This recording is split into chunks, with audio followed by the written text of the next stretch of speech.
ചിന്നൂസ് ദേവൂസ് വ്ലോഗിൻ്റെ പുതിയൊരു വീഡിയോയിലേക്ക് എല്ലാവർക്കും സ്വാഗതം. ഇന്ന് ഞാൻ ഉണ്ടാക്കാൻ പോകുന്നത് മധുരച്ചീര തോരനാണ്. കുട്ടിക്കാലത്ത് സ്കൂളിൽ ചോറ് കൊണ്ടുപോകുമ്പോൾ അമ്മ ഉണ്ടാക്കി തരുന്ന ഒരു വിഭവങ്ങളിൽ ഒന്നാണ് കേട്ടോ ഇത് മധുരച്ചീര തോരൻ. അന്ന് മുതലേ ഞങ്ങൾക്കൊക്കെ ഒത്തിരി ഇഷ്ടമാണിത്. ഇതുപോലെ നമുക്ക് ഇല പറിച്ചെടുക്കാം. നമുക്കിപ്പോൾ എത്ര ഇല കിട്ടിയിട്ടുണ്ട്. ഇനിയിപ്പോൾ നമുക്കിതിൽ നിന്ന് ഓരോ ഇലയായിട്ട് ഈ രീതിയിൽ ഊരിയെടുക്കാം. നമുക്ക് ഈ തണ്ട് ആവശ്യമില്ല, ഇലയാണ് ആവശ്യം. ഇതേപോലെ നമുക്ക് ഓരോ ഇലയായിട്ട് മാറ്റാം.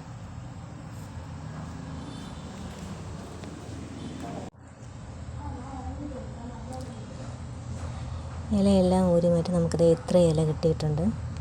ഇനി നമുക്കിതിനെ നന്നായിട്ട് കഴുകണം. കഴുകിയിട്ട് വെള്ളം തോർന്ന് കഴിയുമ്പോൾ നമ്മുടെ കയ്യിൽ ഒതുങ്ങുന്ന പിടിയായിട്ട് എടുത്തിട്ട് ഈ രീതിയിൽ അരിഞ്ഞെടുക്കാം. ഓരോ പിടിയായിട്ട് എടുത്തിട്ട് ഈ രീതിയിൽ നമുക്ക് അരിഞ്ഞു മാറ്റാം.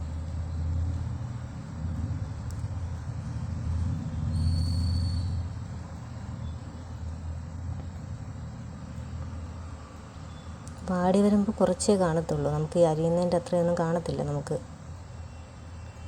ഇത്രയും നമുക്ക് കിട്ടിയിട്ടുണ്ട്. പിന്നെ ഇതിൻ്റെ പകുതിയായിരിക്കും നമുക്ക് കിട്ടുന്ന തോരൻ്റെ അരപ്പ് റെഡിയാക്കാനായിട്ട് ആദ്യം നമുക്ക് കുറച്ച് തേങ്ങയും കുറച്ച് മുളക് പൊടി, മഞ്ഞൾപ്പൊടി, ജീരകം, 2 അല്ലി വെളുത്തുള്ളിയും കൂടി ചേർത്ത് നമുക്കൊന്ന് ക്രഷ് ചെയ്തെടുക്കാം.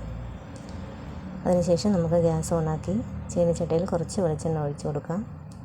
വെളിച്ചെണ്ണ ഒന്ന് ചൂടായി വരുമ്പോഴത്തേക്കും നമുക്കതിലേക്ക് കുറച്ച് കടുക് ചേർത്ത് കൊടുക്കാം.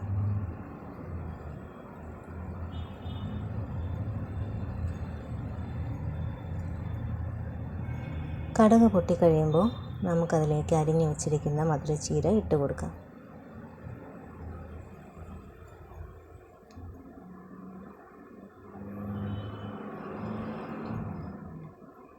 മധുരച്ചീര പെട്ടെന്ന് തന്നെ വെന്ത് കിട്ടും. മധുരച്ചീരയിലേക്ക് നമുക്ക് കുറച്ച് ഉപ്പ് കൂടി ഒഴിച്ചു കൊടുക്കാം. അതിനുശേഷം നമ്മൾ തയ്യാറാക്കി വെച്ചിരിക്കുന്ന അരപ്പ് കൂടെ ഇതിൽ ഇട്ട് കൊടുക്കാം. ഇനി 1 മിനിറ്റ് നേരത്തേക്ക് നമുക്കൊന്ന് അടച്ചു വയ്ക്കാം. 1 മിനിറ്റ് കഴിഞ്ഞതിന് ശേഷം നമുക്കൊന്ന് അടപ്പ് മാറ്റാം. എന്നിട്ട് മധുരച്ചീര നന്നായിട്ട് ഇളക്കി കൊടുക്കാം. അപ്പോൾ ഈ അരപ്പും ഉപ്പും ഒക്കെ ആ ഇലയിലൊന്ന് പിടിക്കും.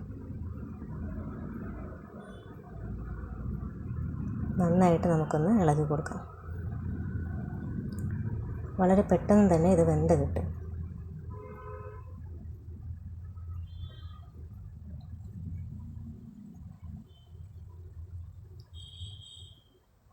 നന്നായിട്ട് ഇളക്കിയതിന് ശേഷം നമുക്ക് വീണ്ടും ഇത് 1 മിനിറ്റത്തേക്ക് ഒന്ന് അടച്ചു വയ്ക്കാം.